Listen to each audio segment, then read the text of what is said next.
Buenas tardes con todos. Mi nombre es Jorge Huanca, integrante de la directiva del capítulo estudiante de la Universidad Nacional Jorge Basadre de Broman. Les damos una cordial bienvenida al webinar titulado Delaminación cortical y remoción litosférica en los Andes peruanos australes, organizado por el capítulo estudiante de la Sociedad Geológica del Perú de la Universidad Nacional Jorge Basadre de Broman. Es un honor para mí presentar al distinguido expositor del día de hoy, el doctor Víctor Ramos. El doctor Ramos es licenciado en Ciencias Geológicas desde 1975 y doctor en Geología de 1970 por la Universidad de Buenos Aires, además al contar con un Master of Science del ITC de Holanda de 1968. Ha combinado su destacada labor investigadora con la docencia en distintas universidades, dirigiendo más de 40 tesis doctorales y numerosas tesis de licenciatura. Al menos 15 de sus ex doctorados integran hoy la carrera de investigación del CONICET y actualmente es investigador emérito del CONICET y profesor emérito de la Universidad de Buenos Aires y expresidente de la Academia Nacional de Ciencias Exactas, Físicas y Naturales. Además es miembro de prestigiosas academias científicas de Argentina, Chile, Brasil y Latinoamérica, Estados Unidos y del World Academy of Science. Le damos la más cordial bienvenida al doctor Víctor Ramos. Doctor, el espacio es todo suyo. Bueno, buenas tardes a todos y todas. En primer lugar, quiero decirle que siempre es muy grato charlar con la comunidad de estudiantes peruanos sobre la geología, en especial sobre los Andes. Y en este caso elegí un tema que considero que es muy importante para los peruanos, porque en el sur del Perú es donde se determinó por primera vez un ciclo completo, donde pudimos observar cómo se ponía una zona de solución horizontal, cómo se volvía a empinar, y todos los fenómenos asociados de delaminación y remoción litosférica. O sea, ustedes tienen la universidad en un área clásica, por lo cual elegí este tema para que, primero, conozcan bien lo que está pasando en el sur del Perú, y segundo, porque es un tema muy interesante. ¿Por qué es interesante la delaminación cortical y la remoción litosférica? Ha sido motivo de las últimas charlas que he dado en Perú, pero no me canso de insistir. Cuando se inició la tectónica de placas, se decía que la tectónica de placas funcionaba de la actualidad, o sea, del Cuaternario, hasta los 200 millones de años. Y decían que a partir de los 200 millones de años no había evidencias de tectónica de placas, que lo que ocurría era una orogenia resinotípica. ¿Por qué pasaba eso? Porque básicamente si uno mira los Andes, mira los Alpes, mira los Himalayas, todas esas cadenas montañosas, que tienen 5, 6, 10.000 metros por encima del nivel del mar, tienen raíces corticales. Y entonces todas las cadenas cenozoicas del mundo tienen raíces corticales. Pero tan pronto nosotros entramos en cadenas del Paleozoico superior, o sea, orógenos, hercínicos, varícicos o gondvánicos, la primera sorpresa que tuvieron en especial los americanos y los europeos es que no tenían raíces. Y ahí hubo un rol fundamental de un geofísico alemán que fue el primero en demostrar que, a pesar que no se observaban en este momento, en su época tuvieron raíces. Y quiero empezar entonces a hablarles de la importancia que tiene esta delaminación cortical. Vamos a ver primero qué evidencias geofísicas y geológicas apoyan la delaminación cortical. Después vamos a ver por qué se produce esa delaminación cortical y los diferentes procesos que promueven, porque no hay un solo proceso que lleve a la delaminación cortical. Hay por lo menos 2 o 3 procesos muy distintos que como consecuencia tienen la delaminación cortical. Una vez producida la delaminación cortical, ¿qué consecuencias tiene eso? O sea, ¿qué es lo que pasa con la cadena andina cuando se delamina? Y van a ver que eso es muy importante por varios motivos. Y voy a hablar primero de una parte teórica, o sea, cómo se demostró y qué es y cómo se produce, para luego entrar en los Andes cenozoicos del sur del Perú. Vamos a analizar el proceso de empinamiento de la placa oceánica, a partir de una subducción horizontal o flat slab, que culmina con una remoción litosférica y una delaminación cortical.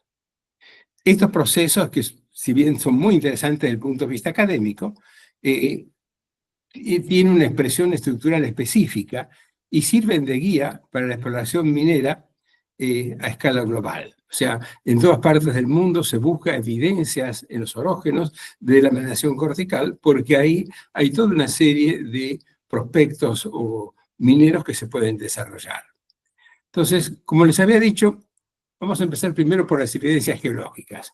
Y aquí le presento a Rolf Meissner, que hace unos 10 años falleció, pero fue un famoso y muy conocido profesor de alemán, y este profesor alemán pasó más de 30 años estudiando los procesos de la corteza inferior hasta llegar a descubrir lo que era la delaminación cortical. Y sus estudios se basaban en sísmica de reflexión profunda. ¿Qué es esta sísmica? En vez de la sísmica petrolera, por ejemplo, es una sísmica que se realiza con geófonos muy cerca uno del otro y que tiene una profundidad de observación de 6, 7, 10 kilómetros a lo máximo. En cambio, cuando se prepara para hacer sísmica de reflexión profunda, los sismógrafos se colocan a varios kilómetros de distancia, los tendidos son muy largos, de decenas de kilómetros a veces, y eso permite obtener reflexiones de la base de la corteza.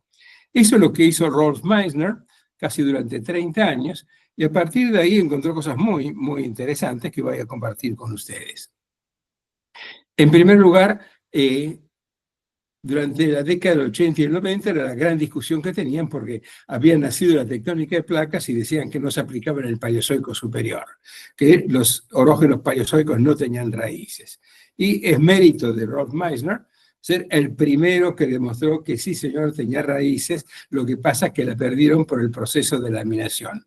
Hay un trabajo clásico en Tectonophysics del año 1998 que se llaman debilidades de la corteza continental inferior, condición para su delaminación, levantamiento y escape.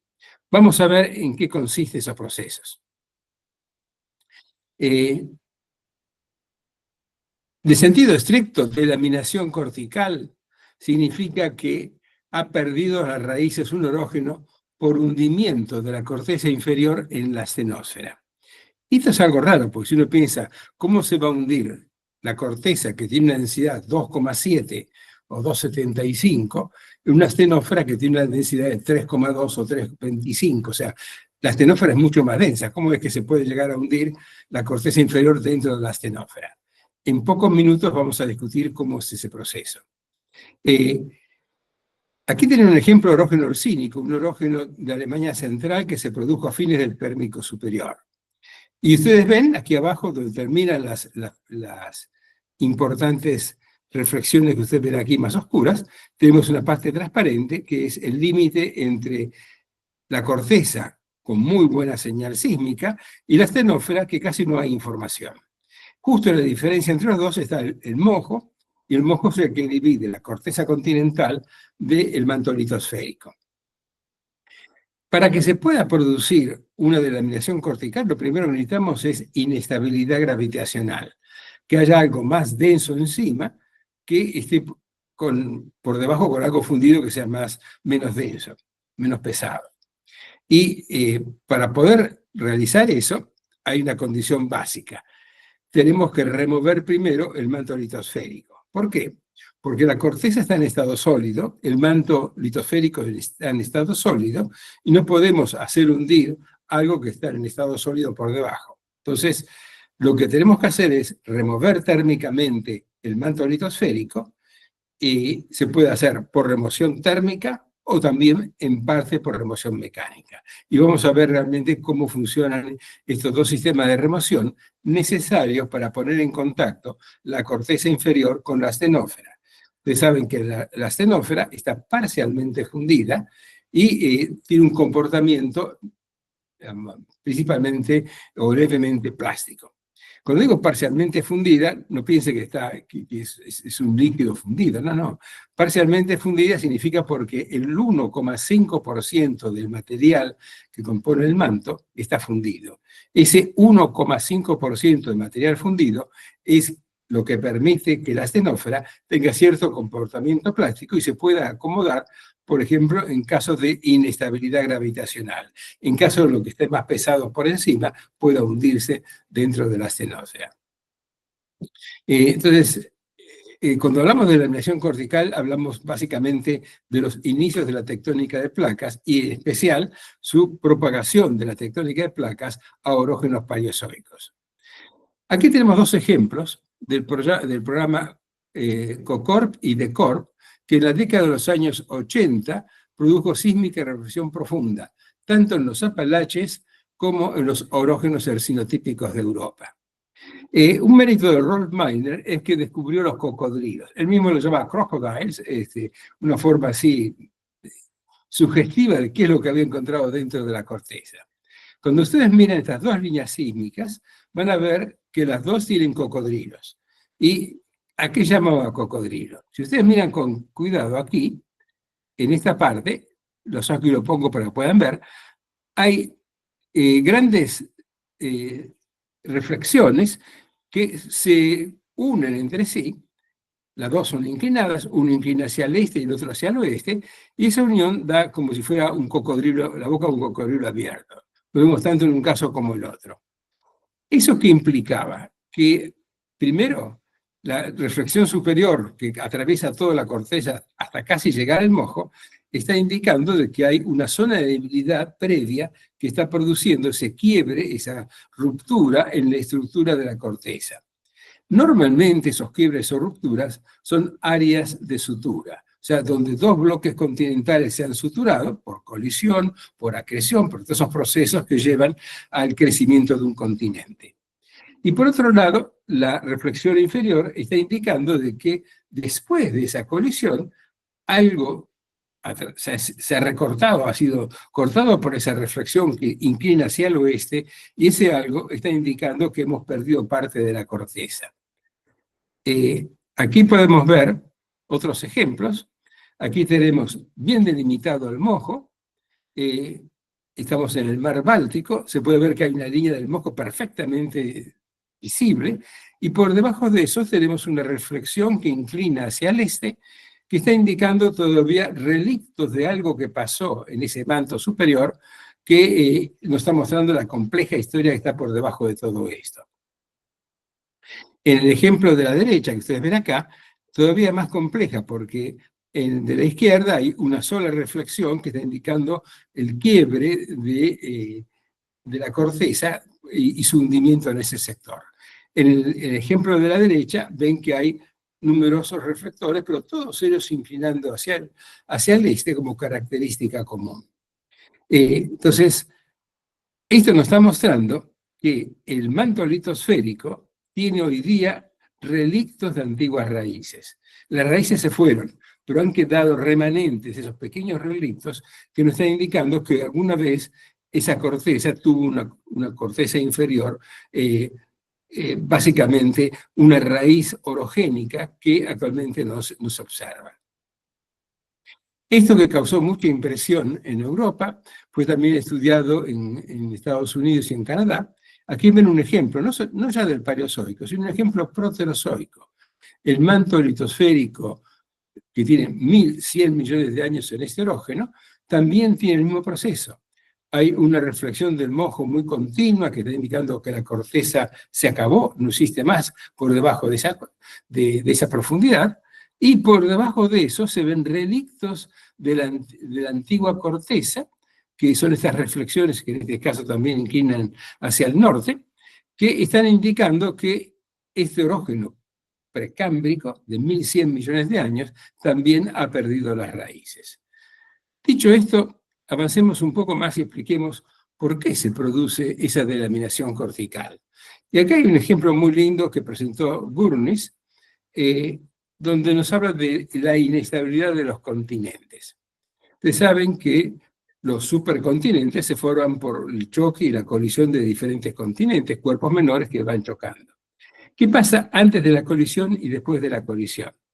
Normalmente, si tenemos un pequeño continente, un terreno continental, sabemos que el calor que procede del manto, unos 50 miliwatts por metro cuadrado, que es el calor normal que emite el manto de la Tierra, cuando llega a un continente, la transmisibilidad que tiene el calor, la corteza oceánica, es mucho menor que la corteza oceánica. La corteza oceánica tiene mucho hierro y magnesio, que son realmente muy conductores en comparación con el silicio y el aluminio, que es la parte decial que tienen los continentes.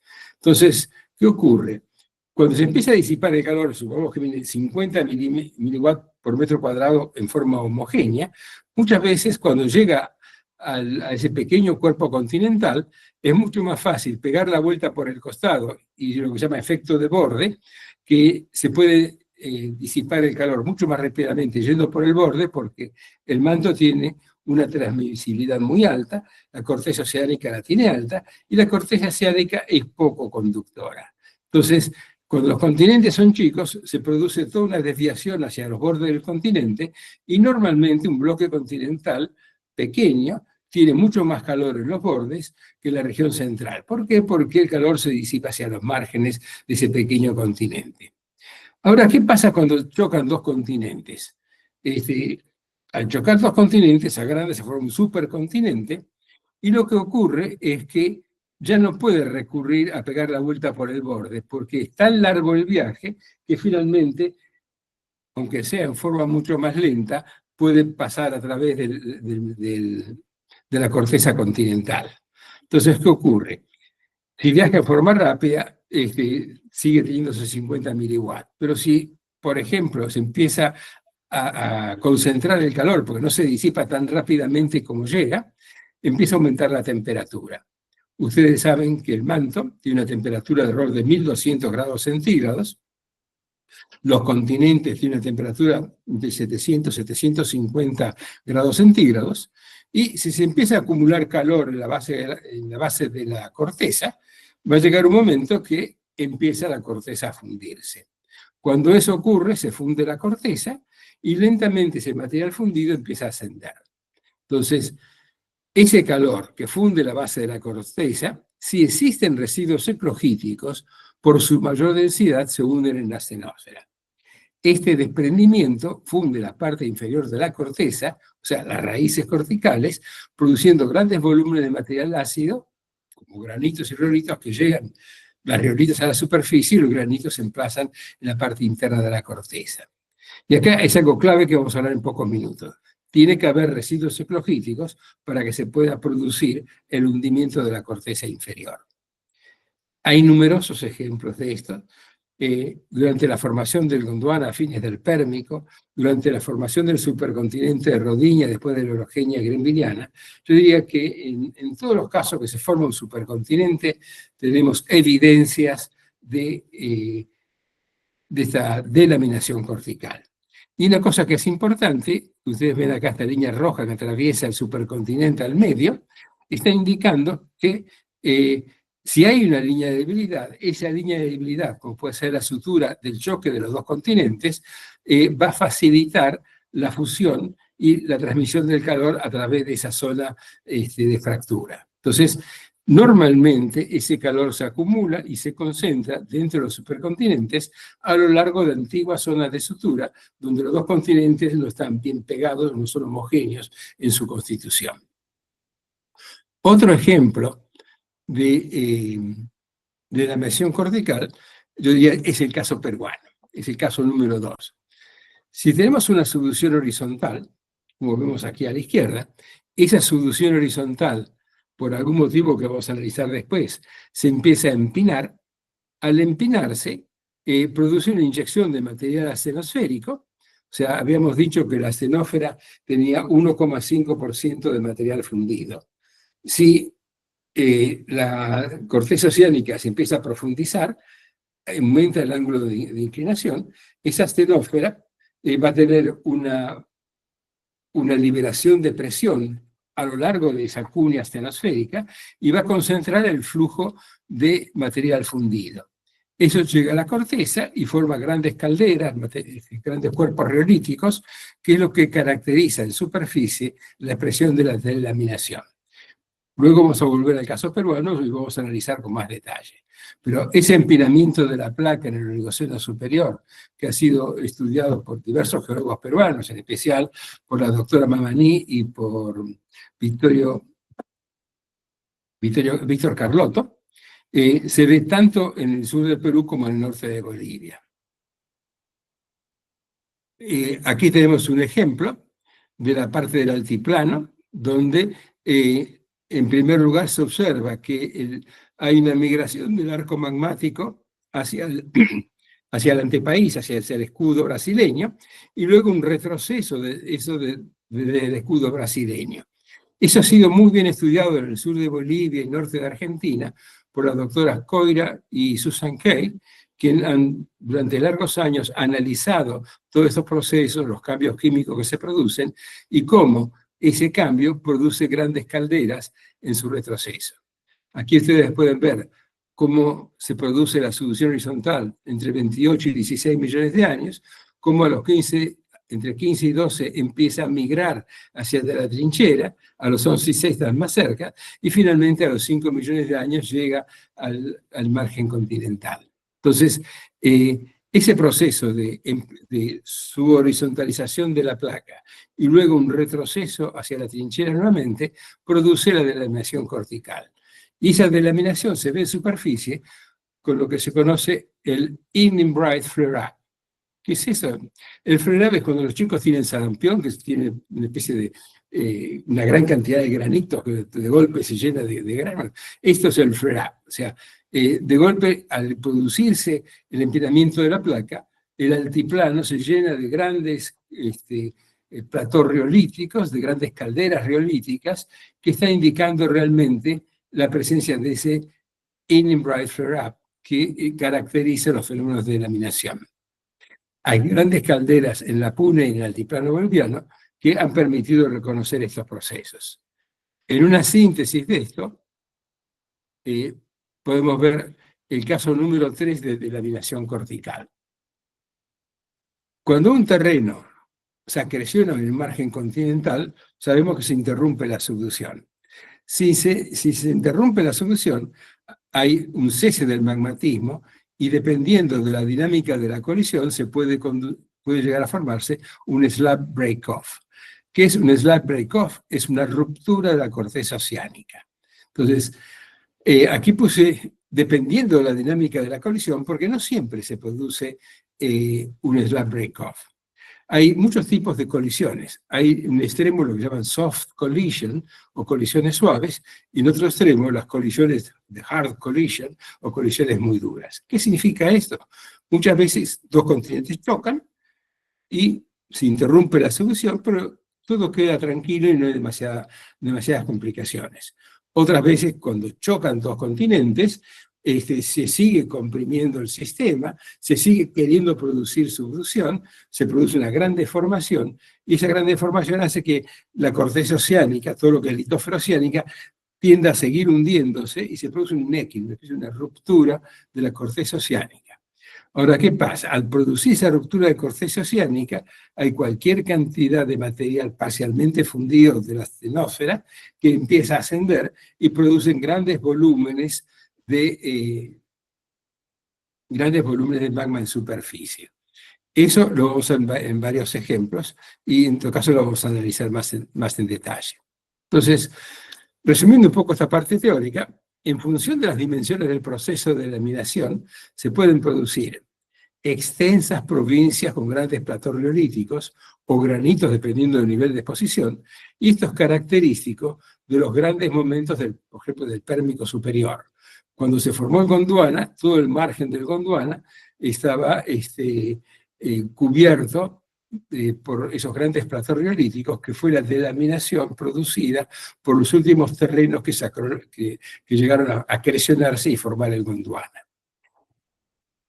En esos casos del Pérmico, son grandes platós riolíticos y lo vemos ampliamente distribuidos en América del Sur, especialmente en la parte centro-sur, lo vemos ampliamente distribuidos por ejemplo, en Australia, en la Antártida, en todo ese margen activo previo que tuvo el Gondwana, es el que registra los grandes platos riolíticos. A su vez, tenemos que, cuando no hay una gran colisión de gran cantidad y formación de un supercontinente, lo que se produce es, por ejemplo, un empinamiento de la corteza oceánica. Se producen grandes calderas que, dependiendo del calor acumulado, puede llegar a tener varias decenas de kilómetros y en su continuo empinamiento de la placa son las que migran hacia la trinchera oceánica. Y uno habla de los grandes cuerpos riolíticos porque lo que ve en superficie, pero dependiendo del nivel de exposición, también eso está representado por cuerpos graníticos anómalos, muchas veces cuando luego son expuestos en una cadena montañosa, el orógeno, por ejemplo, el Cretácico, uno puede ver que hay pequeños cuerpos de batolitos, y de golpe hay un gran batolito, una zona que tiene mucha actividad magmática, que tuvo mucha actividad magmática en su momento, que son ejemplos de cuerpos graníticos anómalos que por sus dimensiones a lo largo del arco magmático permiten reconocer la existencia de laminación cortical. Hay otras cosas, hay otros procesos, por ejemplo, muy bien representado en Perú, donde se desarrolla un arco interno, un inner arc, o sea, un arco que está en el retroarco, no en el arco magmático, sino bien adentro en el antepaís, lejos del arco magmático, y cuyas dimensiones estarán condicionadas por la intensidad de la laminación. Si hay una fuerte laminación, el inner arc va a ser muy potente, va a haber grandes volúmenes de rocas riolíticas y su correspondiente rocas graníticas en el subsuelo, y si es pequeña la delaminación, vamos a tener algunas manifestaciones riolíticas en el retroarco, como se ve en algunos casos en Colombia. Bueno, dicho esto, vamos a entrar a los Andes del sur del Perú y voy a hablar un poco de Bolivia, porque en algunos sectores hay muy buenos ejemplos en Bolivia. Y aquí le quiero hacer un pequeño homenaje a Dietrich Roederer, un geólogo estructural, un geólogo petrolero, que hizo perfiles del norte de Argentina hasta el sur del Perú.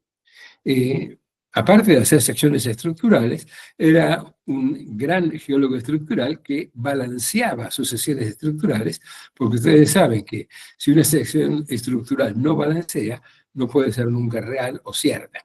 ¿Qué significa balancear una sección estructural? Es que ver la situación actual, reconocer cómo la estructura, extenderla a su posición original, tenemos que tener igual cantidad de corteza superior, corteza media y corteza inferior. Lo que encontró Roederer, que cuando decía eso, con acortamientos como los que se ven en la parte central de Bolivia, de 250 kilómetros de acortamiento orogénico, la corteza superior y la corteza media balanceaban bien, pero le faltaba un pedazo, un 20% de corteza inferior. Y él no supo dar una buena explicación de por qué faltaba esa corteza inferior. Estamos hablando del año 94, en el año 94 todavía no estaba bien desarrollado el concepto de laminación cortical. Pero muestro este ejemplo porque estructuralmente nos indica de que en el sector más interno de la cordillera estaba faltando un 20% de corteza inferior. Aquí vemos cómo se explica esa falta a través del proceso de laminación cortical. Ustedes tienen en la parte superior esta sección estructural que nos indica cuál es la situación actual. Y en la parte inferior es restaurada al inicio de la deformación neógena. Y ustedes pueden ver, es muy evidente en este caso, que tenemos que el cratón de Arequipa está muy bien preservado en la región del antearco y la sutura con el cratón amazónico. Eso desarrolló una sutura que se puede observar en la cordillera real, la zona de fallamiento de la cordillera real, en lo que él llamó el Main Andean Thrust. Estamos hablando siempre de Roederer. Cuando se empezó a empinar la corteza, se delaminó la corteza inferior, se removió el manto litosférico y como consecuencia de esto se produjo entonces ese 20% de pérdidas que vemos hoy día dentro de la parte inferior, en la zona interna de esta cadena plegada y corrida. Entonces, importante mensaje que me gustaría que se lleven, que Roeder calculó en la faja plegada y corrida subandina un acortamiento orogénico mínimo de 250 kilómetros en la corteza superior, producida durante el Neógeno, o sea, producida a partir del Oligoceno superior, Mioceno y Plioceno, y eso representa un déficit cortical de la corteza inferior de aproximadamente 20% que se perdió. ¿Qué pasó con ese 20% de corteza? Bueno, hubo remoción mecánica del manto superior y eso permitió la delaminación cortical. Y aquí me gustaría también, para tratar de entender, esto también está basado en el norte de Bolivia y el sur del Perú, un trabajo de un geólogo, David James, y un geofísico, Selwyn Sachs. Son dos geocientistas norteamericanos que estudiaron los procesos asociados a la horizontalización de una placa y al empinamiento de una placa. Y acá es muy importante tener presente, todo el mundo sabe que cuando se produce un flat slab, o sea, la placa se pone horizontal, la cuña estenosférica retrocede y no tenemos volcanismo activo en el arco.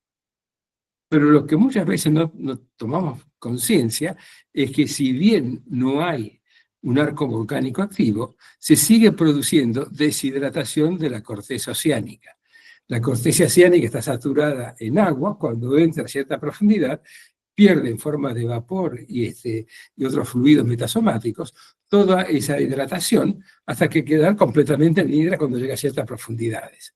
Entonces, aunque no se produzca un arco magmático, el manto litosférico queda metasomatizado por esa importante hidratación que produjo la deshidratación de la corteza oceánica.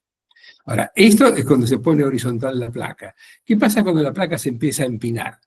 Cuando se empieza a empinar, como dijimos anteriormente, hay una especie de disminución de presión y un flujo continuo de astenósfera parcialmente fundida que llega de la parte más interna de la astenósfera.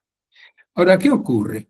Cuando llega ese 1,4% de material fundido y toma contacto con el manto hidratado le da cualquier cantidad de fluidos a esa astenósfera parcialmente fundida, y eso produce un incremento súbito y muy rápido de la formación de magmas. Entonces, eso funde rápidamente la corteza y llega rápidamente a la superficie si hay buenas fracturas que permiten su llegada.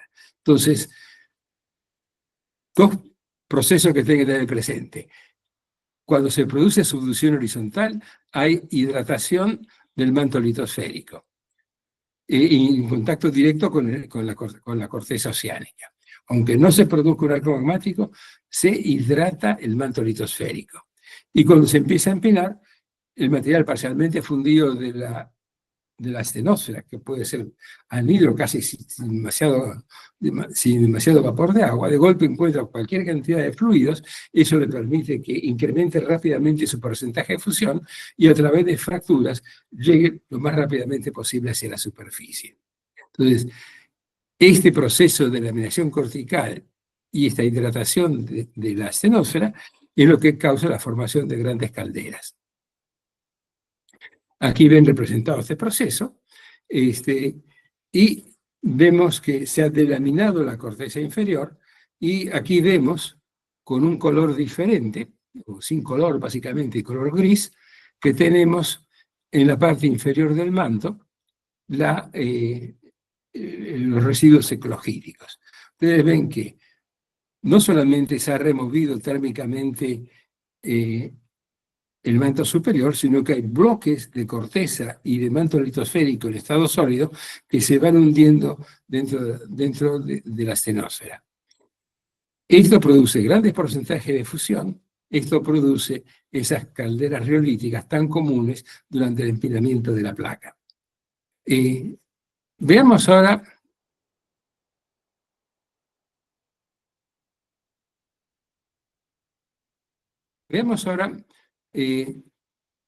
por qué se produce la remoción del manto litosférico. ¿Cómo se remueve?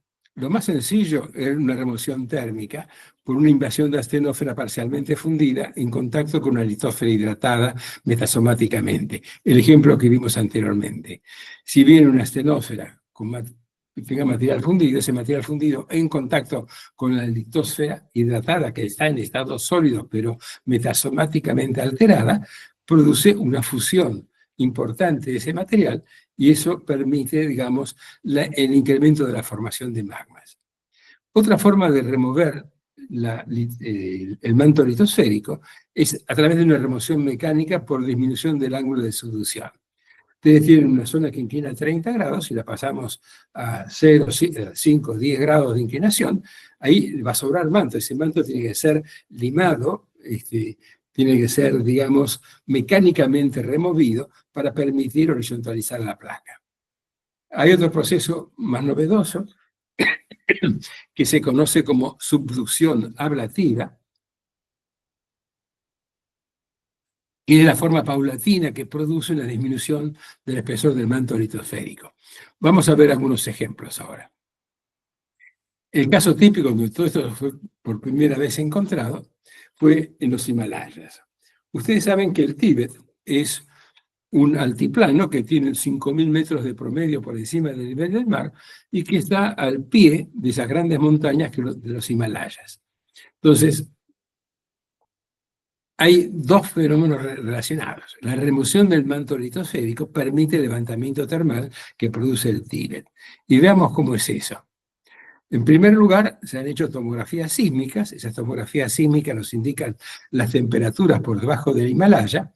Y como ven ustedes en el número 4, hay una gran cantidad de calor parcialmente fundido, tanto del manto litosférico como de la corteza inferior.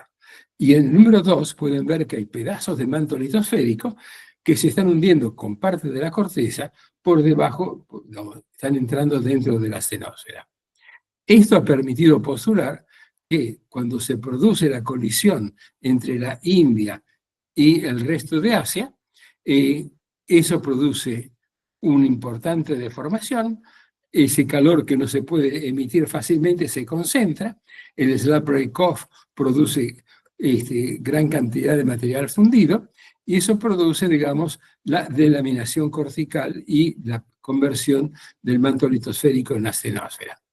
Aquí ven un esquema donde pueden ver cómo la astenósfera se introduce hasta a veces llegar a contacto con la corteza. Estamos viendo un corte norte-sur que atraviesa la región más desarrollada o mejor formada, digamos, de los Himalayas. Esto se ha hecho a través del proceso de reflexión sísmica profunda, o sea, son datos bastante objetivos que nos permiten reconstruir los procesos que se han producido en este lugar. En los Andes, algo similar fue propuesto por Brian Isaacs. Brian Isaacs es un geofísico norteamericano de la Universidad de Cornell, que fue el primero en decir que cuando se empinaba la placa se incrementaba el flujo térmico, y al incrementarse el flujo térmico se reemplaza manto litosférico por astenósfera. Aquí en este ejemplo vemos que hay una corteza en estado dúctil porque ha incrementado su porcentaje de fusión y hemos perdido gran cantidad del manto litosférico que está bien desarrollado en la región del antepaís. Entonces, este es un proceso que también produjo el levantamiento del altiplano del sur del Perú y gran parte de Bolivia, que es un levantamiento termal. Se ha producido como consecuencia de ese calentamiento térmico. Una vez, acá decíamos que esto estaba en estado plástico, la corteza inferior, la subducción produce esfuerzos que hacen que eso que está en comportamiento plástico se despegue de la corteza superior, se contrae plásticamente la corteza inferior y frágilmente la corteza superior, y eso es el mecanismo por el cual se producen las sierras subandinas. Este era un ejemplo teórico. En los últimos 20 años hubo cualquier cantidad de estudios que demostraron que lo que había propuesto Isaac se podía observar en los datos geofísicos. Entonces, se empina la placa oceánica, hay una inyección de material astenosférico y eso produce el pasaje de manto litosférico a astenósfera. Aquí hay algunos ejemplos, tomografías sísmicas que nos permiten primero ver cómo es el manto litosférico cuando la zona se empieza a empinar, ver cómo asciende ese material fundido, cómo se producen las grandes calderas riolíticas a su superficie y la anomalía calórica importante que queda por debajo de eso, producto de este tipo de procesos. Hasta ahora estuvimos hablando de que hay una remoción térmica del manto, también es mecánica. ¿Por qué? Porque muchas veces el material, cuando tenemos material eclogítico, esos residuos eclogíticos son muy densos y cuando se produce la remoción del manto litosférico, parte de esa corteza inferior eclogítica se hunde con el manto litosférico. Y hasta ahora estuve hablando mucho de astenósfera, litósfera, manto litosférico y de residuos eclogíticos, pero me gustaría que para entender y comprender bien este proceso tengamos en cuenta dos principios muy importantes que nos van a permitir entender qué es lo que está pasando. Primero, como ustedes saben, la corteza se divide a través del mojo del manto litosférico. Ambos en conjunto, la corteza y el manto litosférico, constituyen la litósfera. La litósfera es la parte rígida de las placas, o sea que por debajo tiene una zona de baja velocidad que es la que permite el desplazamiento de la litósfera superior. Importante, entre la corteza y el manto hay un límite composicional. La corteza tiene composición ciática, una densidad promedio de 2,7. El manto litosférico no tiene feldespatos ni plagiaridad, es una roca ultramáfica. Esa roca ultramáfica tiene una densidad de 3,3. Entonces, la corteza se caracteriza por tener material granítico, básicamente lo que hace que la plagioclasa y el feldespato son la diferencia. Si le sacamos toda la plagioclasa del feldespato y la sílice y el cuarzo, nos queda el manto litosférico, una roca ultramáfica de densidad mucho mayor. Entonces, no hay forma de convertir corteza en manto litosférico, hagamos lo que hagamos, solo que lo empecemos a cortar y a superponer uno encima de otro. Pero en cambio, entre el manto litosférico y la astenósfera no hay ningún límite composicional. La litósfera, o sea, el manto litosférico y la astenósfera, los dos están formados por rocas ultramáficas. La única diferencia que hay entre el manto litosférico y la astenósfera, que la astenósfera tiene parcialmente fundido el 1,5% de su volumen, y eso produce una disminución de su densidad. El manto litosférico tiene una densidad de 3,5, la astenósfera de 3,25. El límite entre el manto litosférico y la zona y la astenósfera está dado por una isoterma. Esa isoterma es aproximadamente entre 1100 y 1200 grados centígrados. ¿Qué quiere decir esto? Si aumentamos el flujo térmico y se calienta el manto litosférico se convierte en astenósfera. O sea que dependiendo del flujo calórico, va a haber más o menos astenósfera. Cuando decimos que hay una inyección de material fundido en la astenósfera, eso aumenta la temperatura y el manto, esa isoterma de 1100 grados empieza a subir. Cuando esa isoterma sube de 1100 grados y toma contacto con la base de la corteza, ustedes saben que la corteza se funde a los 750 grados centígrados. Si toma contacto con algo que tiene 1100 grados centígrados, se va a empezar a fundir la base de la corteza. Entonces, importante desde el punto de vista sismológico, la corteza tiene un límite diferente, una composición muy diferente al manto. En cambio, el manto litosférico y la astenósfera tienen la misma composición. Y el límite entre uno y el otro es una isoterma, aproximadamente 1100 grados centígrados, que es la zona de baja velocidad. Eso puede subir y bajar de acuerdo al grado, a la temperatura que tenga el manto. Entonces, cuando aumenta el flujo térmico, el manto litosférico se convierte en astenósfera. Y la litósfera, al convertirse, el manto litosférico, al convertirse en astenósfera, es más liviana. Y al ser más liviana, se produce un rebote isostático, hay un ascenso termal de la litósfera y se forman los altiplanos, tanto el altiplano peruano como el altiplano del Tíbet. Entonces, la forma de producir esos altiplanos es hacer subir el límite térmico de la astenósfera para que haya un manto litosférico menos espeso, y ese menor espesor que tiene el manto litosférico hace que pese menos y eso produce por equilibrio isostático un ascenso termal de la astenósfera. Entonces, 1 minuto de sismología y ahora quiero dar 1 minuto de petrología. Hasta ahora hemos hablado siempre de las eclogitas que son muy densas. Aquí hay algo fundamental. La eclogita es una roca, es una granulita máfica que tiene granate. El granate, que es lo que caracteriza a la eclogita, se produce como residuo por cristalización fraccionada en el fondo de una cámara magmática. Ahora, ese residuo que tiene granate, que forma la eclogita, tiene una de las densidades más altas que tenemos en el manto. Tiene 3,6 gramos por centímetro cúbico. Si lo comparan con el 3,25 que tiene la astenósfera o el 3,3 que tiene el manto litosférico, son realmente esos residuos eclogíticos que están en la base de la cámara magmática, son algo tremendamente denso. Ahora, hay una característica muy importante que tiene el granate. El granate es un mineral que es estable a altas presiones, o dicho de otra forma, a profundidades mayores o cercanas a 50 kilómetros. Cuando la cámara magmática está en una corteza engrosada, cristaliza formando eclogita, o sea, cristaliza granate. Supongamos que tenemos una corteza de 30 kilómetros, aunque se produzcan magmas, esos magmas, por cristalización fraccionada, nunca van a producir granate. Va a presentar piroxeno, anfibio, pero nunca granate. Y eso nos da un elemento de alta densidad. En cambio, cuando tenemos una corteza con raíces corticales, con cámaras magmáticas en la base de la corteza, que se funde y tiene cristalización fraccionada, va a haber un importante residuo eclogítico de alta densidad. Y aquí entonces empezamos a entender por qué cuando la astenósfera empieza a fundir la corteza, produce la delaminación cortical y el hundimiento de esos residuos eclogíticos mucho más densos en el manto, que se va hundiendo lentamente por tener mayor densidad que la astenósfera y que el manto litosférico. Entonces, importante que recuerden, cuando la astenósfera toma contacto con la corteza inferior eclogítica, la funde y se produce la delaminación cortical. Esto es lo que se encontró desde el punto de vista petrológico, porque los magmas, antes de la delaminación, antes de la pérdida del residuo eclogítico, tenían una característica geoquímica y después de la pérdida del residuo eclogítico tenían otro.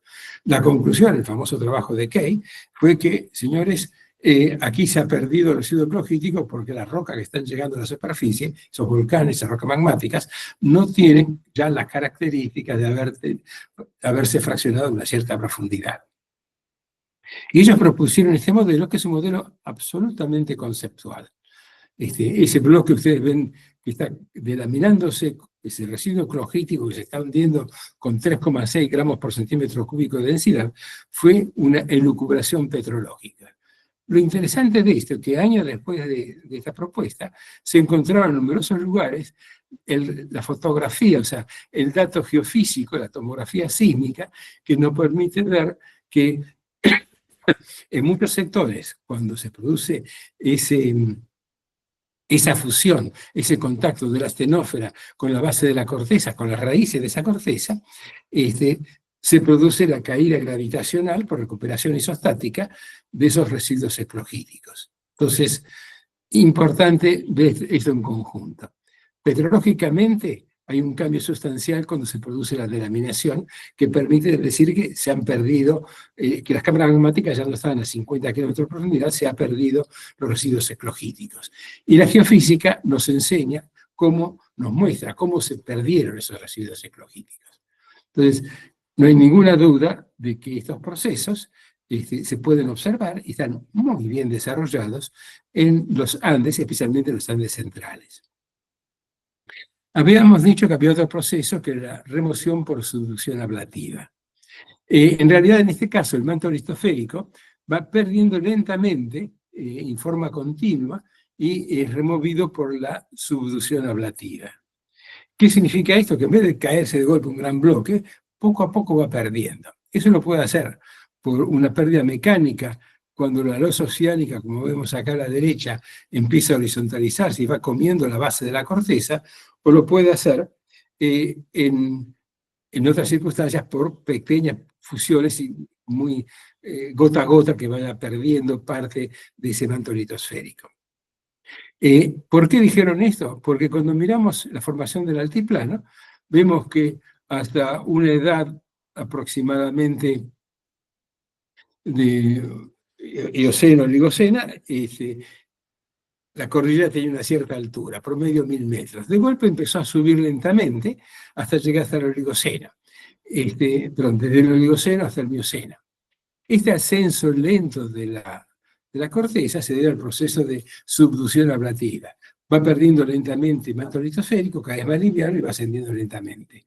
Pero sí se observa, esto depende de a qué latitud, esto es al sur de Bolivia, a los 6,8 hay un rápido levantamiento termal de cerca de 2 kilómetros en poco tiempo. Entre los 6,8 y los 7 millones de años se levantó 2 kilómetros. Y aquí se levantó casi 2 kilómetros a lo largo de 10 millones de años o más. Entonces, esto permite diferenciar lo que es la subducción ablativa de lo que es la remoción del manto, por esa remoción térmica, y esa remoción térmica del manto litosférico permite la delaminación cortical, ablanda la corteza inferior y eso lleva al tectonic shortening, o sea, al apilamiento tectónico que observamos en las fajas subandinas a través de estos procesos.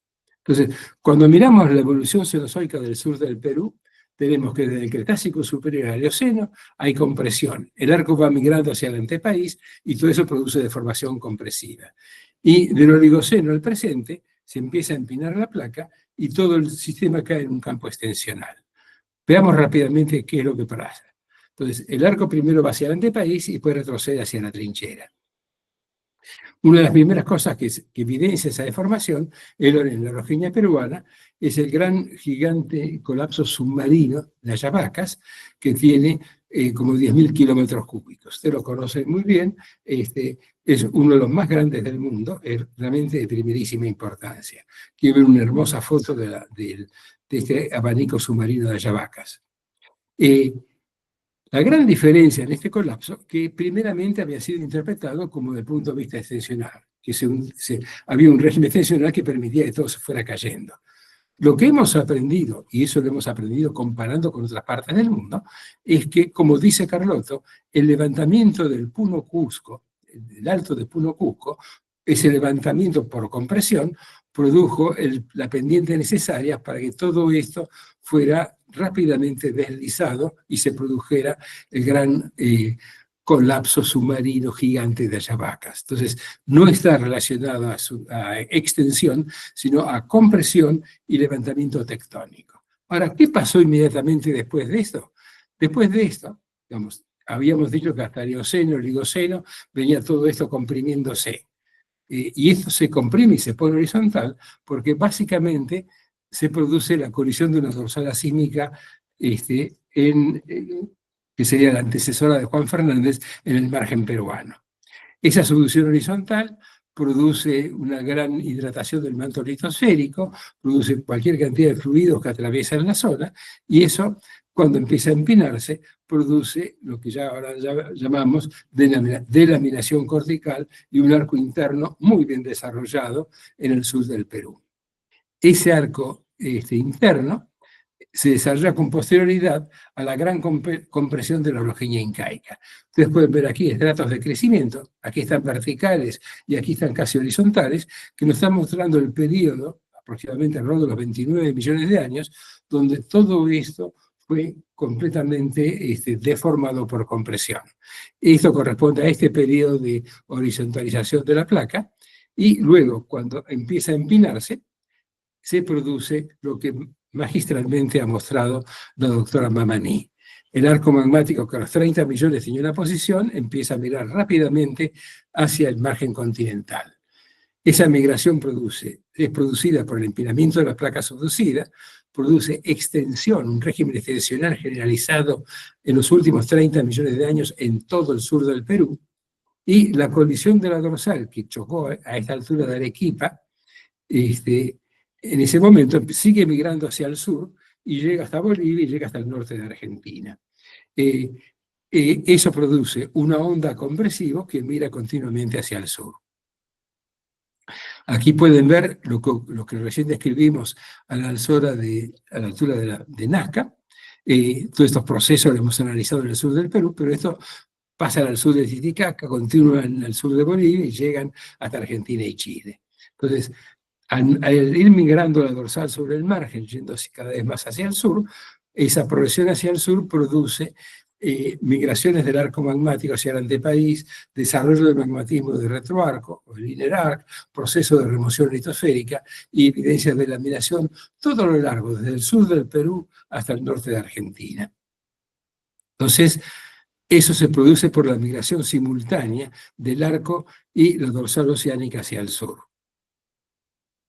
Esto ha sido hermosamente retratado por Beck y Sant, donde podemos ver el cratón de Arequipa todavía frío, el cratón de Amazonia suficientemente frío, y la zona que se remueve el manto litosférico por estos procesos de delaminación y de flujo del asterosférico, excelentemente retratadas entre el altiplano y la cordillera oriental, que es la zona que concentra el magmatismo de delaminación cortical. Entonces, importante, el mensaje que le quiero decir es que hay una migración del arco hacia la trinchera que genera extensión en los últimos 30 millones de años en el sur del Perú. Entonces, desde el Mioceno temprano, esa extensión es generalizada. Y esto es muy estudiado porque esa extensión generalizada produce importantes episodios de mineralización y controla el emplazamiento de importantes yacimientos minerales del sur del Perú. Esto era básicamente lo que quería contarles. Para mayores detalles, los invito a que entren en mi canal de YouTube, donde van a poder observar, van a poder ver diferentes ejemplos de cómo la solución horizontal y la delaminación vienen acompañados todo lo largo del orógeno andino. Esto es lo que quería decir. Muchísimas gracias. Si hay alguna pregunta, encantado de tratar de contestárselas. Ramos, buenas tardes. Una consulta. ¿Hay alguna evidencia de este slab pero que haya sucedido en el Paleozoico, más o menos o antes del Paleozoico, con el acoplamiento del terreno de Paracas? Vayamos por parte. Hay muy buenas evidencias de un flat slab producidas en el Paleozoico superior. En el caso de Paracas, sabemos que hubo una colisión.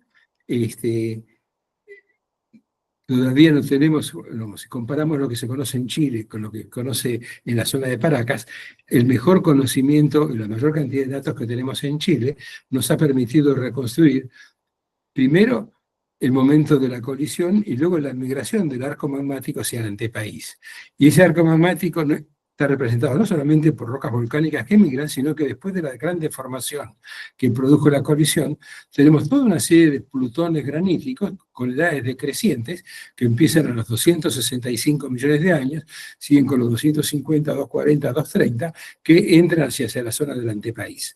O sea que normalmente la colisión de un terreno viene acompañada de una migración del arco.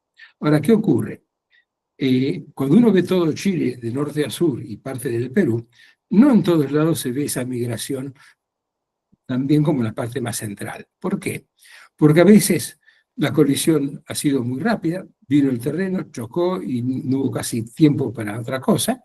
En otros lados fue lentamente variando la zona de subducción hasta que se produjo la colisión. O sea, de segmento a segmento hay diferentes alternativas que se pueden producir por el mismo proceso. O sea, imagínense ustedes que la geometría, cuando hablo de la geometría quiero decir que el grado de inclinación de la placa oceánica no es constante, la velocidad puede variar de un lado al otro, la velocidad de convergencia relativa.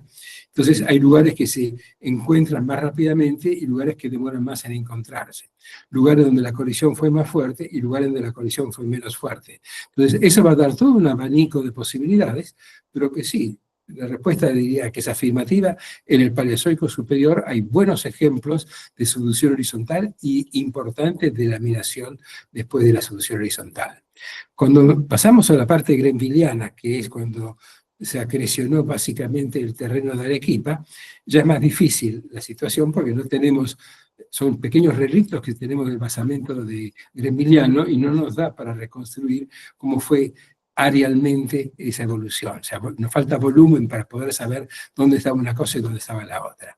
Entonces, no sabemos si hubo o no hubo, probablemente la haya habido, en el precámbrico, pero sí tenemos certeza que en el Paleozoico superior hay hermosos ejemplos, no solamente en los Andes, sino en diversas partes del mundo, de subducción horizontal. Entonces, eso básicamente es lo que quería contestar. ¿Alguna otra pregunta?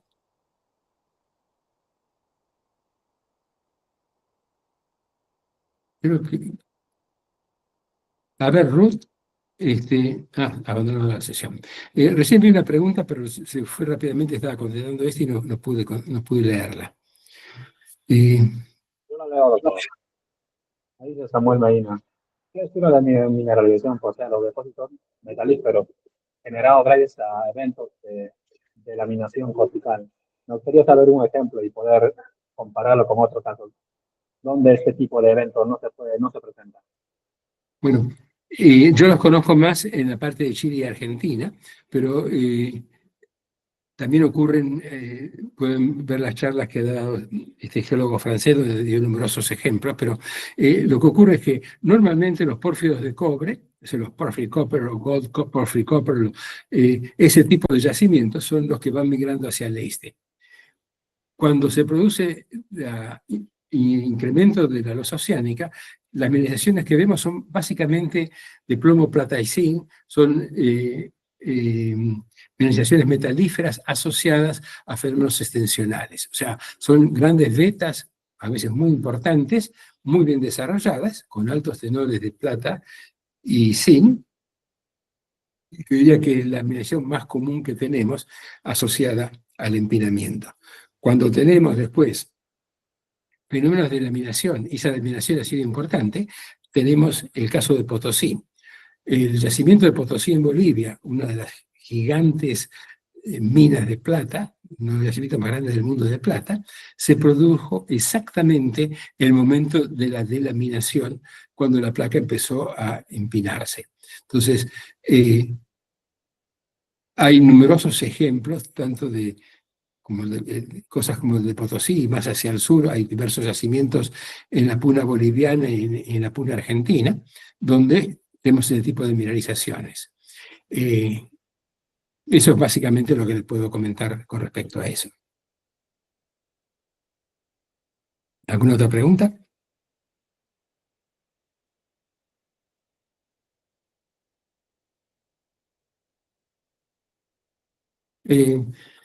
Muy buena pregunta esa. ¿Hay evidencia de rocas eclogíticas de superficie? Hay muchísimas.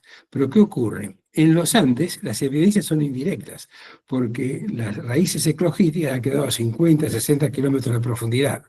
Cuando tenemos grandes zonas de colisión, por ejemplo, en los Himalayas, en los Alpes, en esas zonas donde dos continentes chocaron, se levantaron y fueron denudados y podemos observar cómo era su corteza inferior, en esos lugares tenemos ejemplos extraordinarios y muy bien representados de rocas eclogíticas. En los Andes, y esto es importante tenerlo presente, dejo de lado Colombia y Ecuador, porque ahí colisionaron arcos islámicos, pero en los Andes centrales, Perú, Bolivia, Chile y Argentina, no hay rocas metamórficas formadas durante el ciclo andino. ¿Por qué? Porque esas rocas metamórficas eclogíticas han quedado en profundidad. Si algún día se produce una gran colisión post-cenozoica, esas raíces van a estar expuestas en la superficie y vamos a poder observar esas rocas eclogíticas también en los Andes. Si tienen alguna duda, tienen alguna consulta para hacer, en mi canal de YouTube tienen mi email y me pueden hacer la consulta que ustedes estimen necesaria.